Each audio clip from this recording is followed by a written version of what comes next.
Welcome. I'm Kristen Stahauer, Academic Vice President and Provost at Northwood University, and we're so pleased you've joined us for a conversation about the book by Arthur C. Brooks, a New York Times best-selling author, called Love Your Enemies. And in fact, this is part of our OmniQuest program, a program that's been around for over 30 years, in which we exemplify lifelong learning at Northwood University, where our faculty, students, staff, and even alumni identify a book and discuss it and learn from it throughout the course of our academic year. And I'm very pleased that we have to join us for this conversation today our faculty members, Dr. Dale Matchek, Department Chair of Economics, Todd Brundrett, Professor in our Operations and Supply Chain Management program, and Dr. Lisa Bacon, our Healthcare Management Department Chair. Thanks for joining us today. Welcome. You're welcome. Such a timely topic, and in fact, our culture has really shifted, as Dr. Brooks notes, to a culture of contempt, where it's really been harmful for both individuals and our society. And in fact, at the beginning of his book, he mentions, he kind of has a provocative question: to get ahead, you have to be a jerk, right? And in fact, he takes a polar opposite view to that, and he disagrees with that. And in fact, he decries the fact that many people see that if somebody disagrees with them, that they're their enemies. And in fact, it's simply somebody with whom they disagree and from whom they can learn. So Brooks gives us a challenge to join a counterculture and to subvert the culture of contempt with love and decency. He gives us 5 simple rules, and there are some rules that we're going to be looking at today, and we'd love to hear how you've been using those in your classrooms throughout the course of fall semester and now spring semester. Stand up to the man is rule number 1. Refuse to be used by the powerful. Rule number 2 is escape the bubble. Go where you're not invited and say things people don't expect. Rule 3 is say no to contempt. Treat others with love and respect, even when it's difficult. Rule 4, disagree better. Be part of a healthy competition of ideas. And rule 5, tune out. Disconnect more from unproductive debates. So pleased that Dr. Brooks will be joining us on March 17th at Reitma Arena at Northwood University's campus, and we hope you'll join us. Please mark your calendars. We'll give you a little more information at the end of the show about that. But first, I'd like to turn to Dr. Matchek. Dale, if you could share with us what resonated particularly about disagree better, rule number 4, with the committee, and how did that lead to your recommendation for this as our OmniQuest selection for 2022? Well, OmniQuest is always a big event at Northwood, and we've had some books in recent years that generate a lot of conversation, and in the course of that conversation, it became clear that we could use a few rules on how to disagree better. And so when this book came to our attention, it was certainly one that we wanted to consider as a candidate. And the committee read the book. It resonated with them. We thought this was something not only we could use, but our students could really use. And we all detect the increasing polarization that's going on. And we thought this book could provide a good antidote to that. So in my class, I teach economics, and we talk about free enterprise, and one of the key components of the free enterprise system is competition. And when some people think about competition, it's all about winning. But we know, and this is what we teach, a market economy doesn't work when it's a win at all cost. Competition needs to be fair. It needs to follow certain rules. And when that happens, companies can only win by being better, by improving, by learning from their competitors. Some people call it co-opetition. And it's a pretty easy jump from there to go to how we personally can benefit from people that have different ideas from us. And we don't want to be like one of those unethical companies that tries to, put them out of business or, just shut them out. We actually embrace the challenge. We actually want to hear their ideas because they're different, and not for the sake of winning, but for the sake of improving our own ideas. That's really where true learning happens, isn't it? Yeah, we should be doing it all the time. But there's this tendency, we don't like competition. It makes us uncomfortable. And so we have a tendency not to think of our competitor as somebody who's benefiting us, but as somebody who's threatening us. That's not the right way to look at competition. Arthur Brooks talks about it in his book. Our competition is something that we want and should embrace, and we should actually think about it as a kind of partnership. Wow, that's really inspiring. And Todd, now you teach operations and supply chain management. How have you brought that into your, I know you have a very experiential learning Correct. classroom. So how did you bring that into our students' experiential learning in operations and supply chain?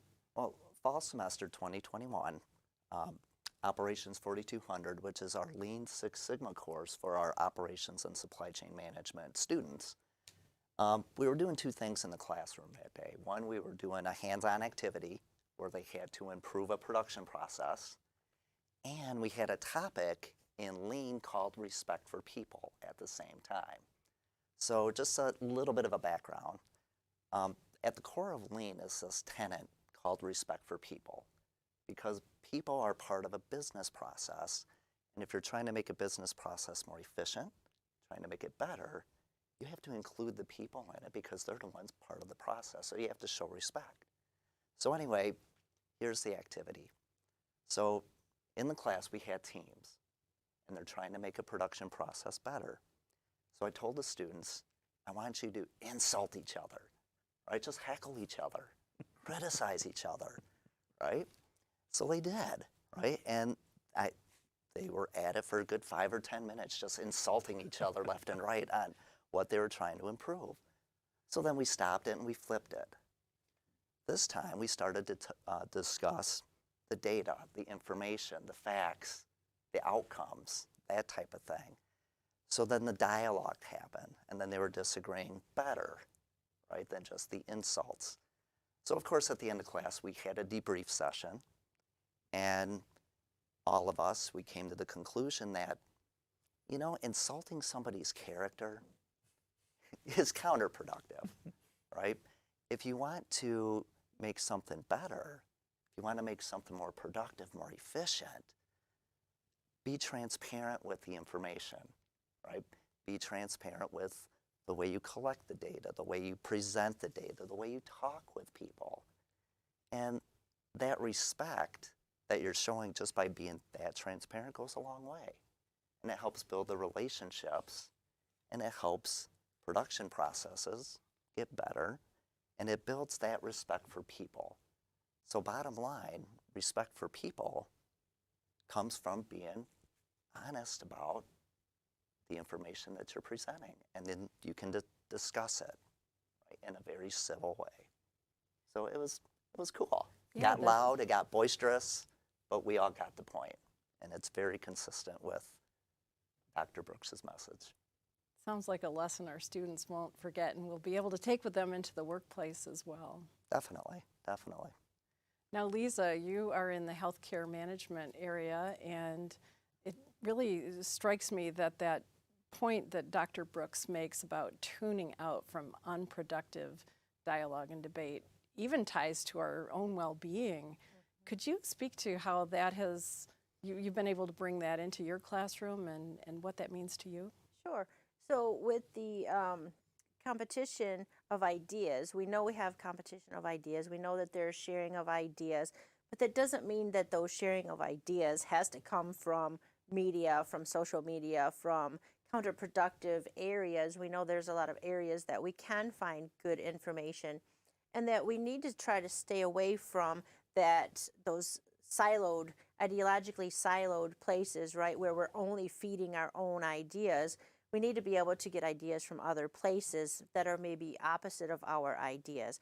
So Arthur Brooks suggests that we kind of try to find some areas that are ideologically different than ours, and that we can try to focus on understanding where people are coming from. We can't assume we know what they're talking about. We can't assume that where they're coming from. So we have to be able to listen to some different ideas, and that doesn't necessarily mean it comes from social media. Sometimes social media can be counterproductive when we're spending too much time into social media. So Arthur Brooks actually suggests that maybe, possibly, we only spend a couple minutes a day in social media, that maybe we stop following those curated feeds that are given to us and stop following some of those public figures who are just stirring up contempt and trying to get us going and trying to get us irritated and agitated. So some of the things that are suggested is that maybe we just tune out of politics for a little while and take like a political cleanse, right? So if we have this political cleanse where maybe for a couple weeks, maybe on your next vacation, you don't think about politics, right? You don't talk about politics. And sometimes by having that step back from politics, we can realize, right, that the world isn't going to end. The bad people aren't going to take over. And we can kind of see basically kind of three things that he points out. Number one is that we can see politics sometimes is just like a soap opera, right? You tune out for a couple of weeks, you come back, the plot's still the same. It's pretty easy to follow. You still know what's going on, and those kinds of things. And the second thing he points out is that sometimes we have to discuss things from a different perspective and see things for what they are, right? Sometimes we can see that those people who are just trying to wind us up, keep us distracted, Arthur Brooks suggests that maybe they're just doing that for their profit, right? And they're trying to distract us from really what's going on and what we should be paying attention to, those more healthy types of opportunities of conversation, right? And the third thing that he suggests is that we, like any reformed addict, that we realize that when we were spending so much time on social media, we were neglecting the people that we care about. We were neglecting the things we enjoy doing. And when we can step back and see that, it's a whole lot easier for us to be able to understand that maybe we weren't as happy as what we could be when we're engaging in some of these activities that just get us wound up, right? So if we step back from that, that will be healthier for us, healthier for our country, and it'll help get some of those siloed ideologies back out of our conversations and put people back into it, right? Like Todd said, with respect. And how do we bring that respect back to people? And that's one of the ways we can do that. Great. So the political cleanse, I've heard others refer to it as a news fast, and that can be a good break from some of these negative dynamics and give us a chance to regroup. So back to you, Dale. What other points have you taken away, either personally or into your classroom from this book? Well, I mean, you can take any of the chapters and relate it to something that's going on in economics, but there's a class of problems in economics called collective action problems, where people pursuing their own interests sometimes end up at a place which is not so great for the group. And so he applies this to our culture today and how we are, as a culture, at a point where none of us actually really wants it to be. And where did that come from? It comes from each one of our own separate decisions to indulge our own, and he calls it a habit or a high, a drug. We have a strong opinion. We love to get it confirmed. So we go to the person who's going to make our enemies look idiotic and going to make us look so wise. And we enable them, and we create, media personalities out of them.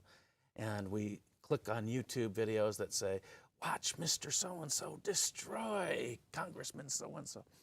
And he says, yeah, each little bit of, buzz that you get from that is coming at the expense of our culture. He says, you've got to, I don't want to say just say no, but that's kind of what it sounds like.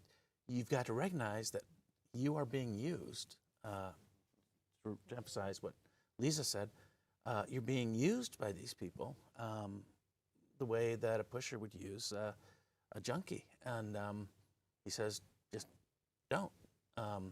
And all the advice that Lisa gave about how to resist that and overcome that, but it starts with just an awareness that if you want the better culture, you have got to change the way that you are engaging in it. Just take a simple step toward the positive culture we want to create. So Todd, I'd really love to hear your thoughts on escaping the bubble, escaping the bubble, and the rule that Dr. Brooks gives us about going where you're not expected and saying things that you're not expected to say. Okay. Well, it's such a cool topic in his book, for number one. A very critical part is what he discusses about this culture of contempt, right? Where we've become so polarized as a society, an us versus them type of mentality. You know, you're either, you're far to the left or you're far to the right politically, and if you don't agree with me, then you're not my friend anymore. You know, I'm going to disown you. I'm going to devalue you as a human being type of thing. And a lot of it, and you can see it, in our culture, in our media culture these days, right? If you turn on CNN, okay, they bring on panelists that agree with the narrative that they want to talk about, right? And it tends to be more to the left. Okay? Fox News does the same thing, right? So they present the news in such a way where they bring on panelists to agree with the right narrative, right? And there's no counter argument, right? It's either one way or the next or the other, right? It's an us versus them. So what's really cool about Dr. Brooks's approach, he said, look at them all. Spend some time watching CNN. Spend some time watching Fox and Friends. Spend time reading the Washington Post and then the Wall Street Journal. Get both sides of the equation, so to speak, right? But then he goes a step further. Immerse yourself, break the bubble, so to speak. Immerse yourself in a conversation where you know somebody's going to disagree with you, right? And that's really powerful because then you are now rehumanizing the person, right? You're not hiding behind a camera or a Twitter account or the internet, right? You're actually talking one-on-one, face-to-face, right? And you start realizing that this person has a story, right? That this person has feelings. And so you start becoming more empathetic, more loving, more understanding, right? Because now you see this person as a person and you're not just slamming that person on social media, right? So, dive in, right, to that conversation so you can learn to disagree better, right? And that's going to help break that culture of contempt. And he makes a point that it's become so bad that marriages have broken up over it. Friendships have dissolved, right? Brother versus brother, sister versus sister, right? We wind up not talking with each other, but we really need to, right? We really need to. So the point is, face-to-face conversations, agreeing to disagree better, right? Practicing that by putting yourself outside your own bubble and talking with people that you know darn well that's not going to agree with you, right? Challenge yourself to have that conversation and build that rapport, build that relationship. And I'll take it one step further, right? So we all know we're bombarded with different media slants, right? And it's real difficult to determine, which way to go, which news story do you believe, right? Well, I challenge you this, and I come from a family of journalists, okay? My father was a editor of a newspaper, okay, the Herald Palladium in St. Joseph, Michigan.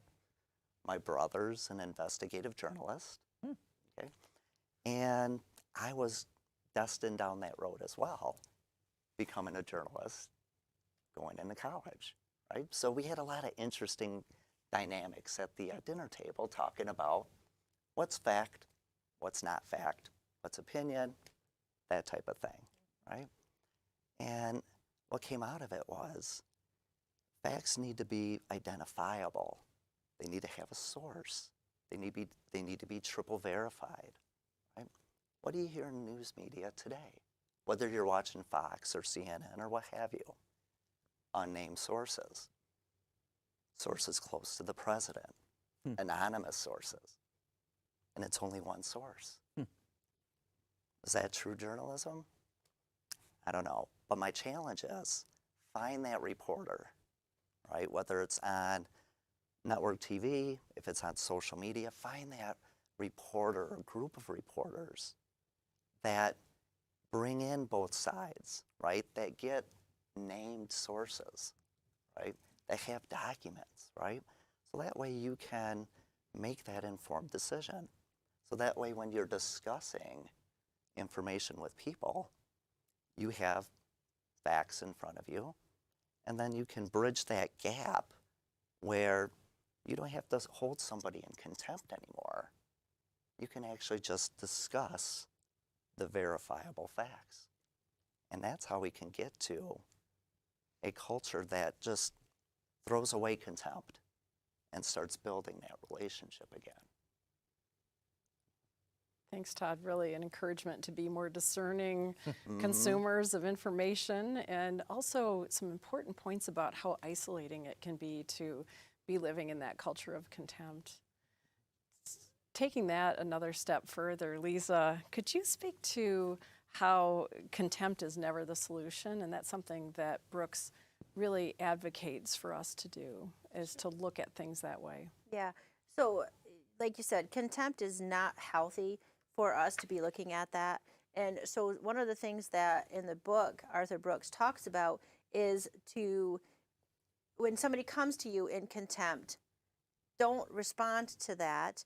Just say to them in good humor or in, with some opportunities of getting to know each other a little bit better, right? Don't follow suit. Don't have contempt. Don't do what the other people are doing. One of the things they suggest is, don't mock people. Don't make fun of them. Don't roll your eyes. I work on that one all the time. Don't roll your eyes when you don't agree with somebody, right? Those kinds of things. How do we address the fact that we don't want to join with that contempt? We have to identify it for what it is and be able to step back from that and say, no, that's not where I want to go. I want to be a nicer person. And if other people are watching me be a nicer person, then maybe they'll be a nicer person as well. And so to be that good role model and not to follow suit with that contempt. And that's a very important thing to be able to do. And in the book, all throughout the book, Arthur Brooks throws in stories after stories. And I love the stories that are in there. And one of the things we did in class the other day is we had a whole list of values, all these words, these value words. And I said, okay, choose some words that you truly value. Okay, that's the easy part, right? You value freedom, respect, those kinds of things. But then I want you to write a story that you could share with someone that explains to them why that's your value. Put it into a story. Explain to them. Maybe it's something from your childhood, maybe from high school, maybe from college, right? Share with them these stories because now you're humanizing them. You're putting it back into that human respect, and you're getting rid of that contempt, right? We have to figure out how we can become more communicative, right? You're not going to make somebody understand and agree with you if you're just throwing facts and data and those things. But if you put it into a story and have those facts and those data that are verifiable, like Todd said, then we can start getting rid of some of that contempt. Thank you. That's great advice. Any final thoughts as we wrap up this wonderful conversation where you've shared how you've brought this into your various disciplines, different kinds of classrooms? I really appreciate that. So final thoughts? Well, one of the things I like about Brooks, and this is kind of a theme throughout his work, is his focus is on human dignity and what he calls this radical equality of human dignity. Each one of us should be treated with equal dignity. Each one of us is worthy of respect, and there are things that damage that. Sometimes it's the way other people treat us, and sometimes it's the way we feel about ourselves. And when we engage in another person who disagrees with us, and we can show them respect, we are honoring their dignity and validating their equal dignity. Sometimes that's a message to them that they really value. And I know people like that. I'm going to give a shout out to my former colleague, the late Dale Haywood. Always made me feel like I was the most important person in his life, but he made everybody feel like the most important. And Dale Haywood was an ambassador of human dignity, just the way he treated people and showed genuine curiosity. Why do you think that? Even though you know he might think something entirely different, but he definitely wanted to understand you. And you feel that. And what Arthur Brooks is saying is that something each one of us can aspire to do. Share, confirm another person's dignity, listen to them with respect, and do it sincerely, because you'll find they're interesting. And you might find that in conversations like that, you both are a little better off because of it. Thank you. It really is enriching to engage in other perspectives. Faculty members, thank you for joining us today and giving our audience a taste of what happens in your classrooms and the transformative learning and experiential learning that you provide. We're thankful for that, and I know our students are as well. So thank you again, faculty, and we hope that you'll join us on March 17th at Reitma Arena in Midland, Michigan for Arthur C. Brooks giving a keynote address from 6:15 to 7:15, and then he'll be doing a book signing until 9 o'clock, and you can reserve preferred seating on www.northwood.edu, and you can search for the Brooks event. We hope you'll join us. And we hope you'll heed this call to action to renew our nation using these very accessible skills and very practical skills. And we have a call to action from Brooks, and he says, go find someone with whom you disagree, listen thoughtfully, treat him or her with respect and love. The rest will flow naturally from there. So thanks for joining us today, and we hope that you'll join us for our future programming.